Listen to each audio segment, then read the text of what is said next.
नमस्कार। आज का जो हमारा टॉपिक है, इतने टॉपिक्स हो चुके हैं, मसल टोन हो गया, मसल टोन में हमने स्पैसिसिटी देख ली। तो आज का जो टॉपिक है, स्पैसिसिटी के बाद हम लोग चल रहे हैं हाइपोटोनिया पर। हाइपोटोनिया, जब मसल का टोन जो है वो कम हो जाता है तो that is known as hypotonia. और इसको हम लोग एक खास शब्द से जानते हैं, दैट इज फ्लैसिडिटी। और ये flaccidity lower motor neuron lesion की वजह से होता है।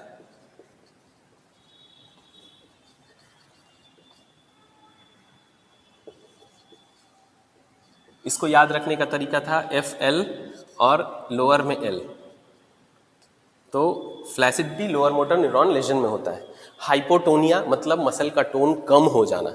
इसको अगर हम लोग डिफाइन करें तो हाइपोटोनिया या एटोनिया भी कह सकते हैं इसको, जब मसल टोन एब्सेंट होता है। अगर किसी भी वर्ड के पहले प्रीफिक्स में ए लगा हो तो that is known as absence.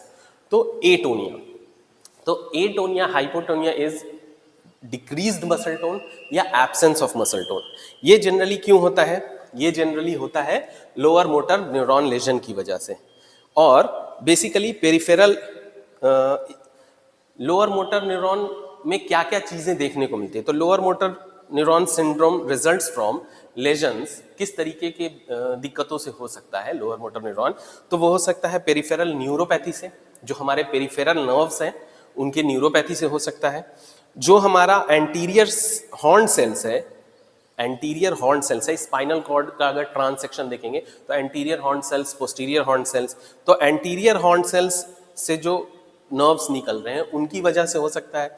Coda इक्यूना syndrome है या रेडिकुलोपैथी है, उसमें हो सकता है। Paresis which is known as incomplete weakness, paresis में हो सकता है। प्लेजिया में हो सकता है। फिब्रिलेशंस, फैसिकुलेशंस या मसल अट्रॉफी वगैरह में देखा जा सकता है। तो हाइपोटोनिया इन सब चीजों में हम लोग देख सकते हैं। बेसिक क्या है कि याद रखने का, जो क्वेश्चंस एग्जाम्स में पूछते हैं कि मसल टोन अगर घट जाए तो उसे हम क्या कहते हैं। तो अगर मसल टोन कम हो जाए that is known as hypotonia. Muscle tone अगर एब्सेंट हो that is known as atonia. अगर मसल टोन में किसी तरीके का गड़बड़ी पाया जाए तो उसके लिए एक और खास टर्म है जिसको हम लोग बोलते हैं डिस्टोनिया। अगर किसी भी शब्द के प्रीफिक्स में डिस लगा हो that is known as painful या गड़बड़, ऑल्टर्ड, डिसऑर्डर्ड। तो डिस्टोनिया इज मसल टोन में अगर किसी तरीके की गड़बड़ी पाया जाए तो दैट इज डिस्टोनिया। और ये हाइपोटोनिया जो है, अगर मसल का टोन कम होगा तो उस स्टेट को हम लोग कहेंगे फ्लैसिडिटी। और फ्लैसिडिटी हमें देखने को मिलती है लोअर मोटर न्यूरॉन लेजन के केसेस में। Thank you.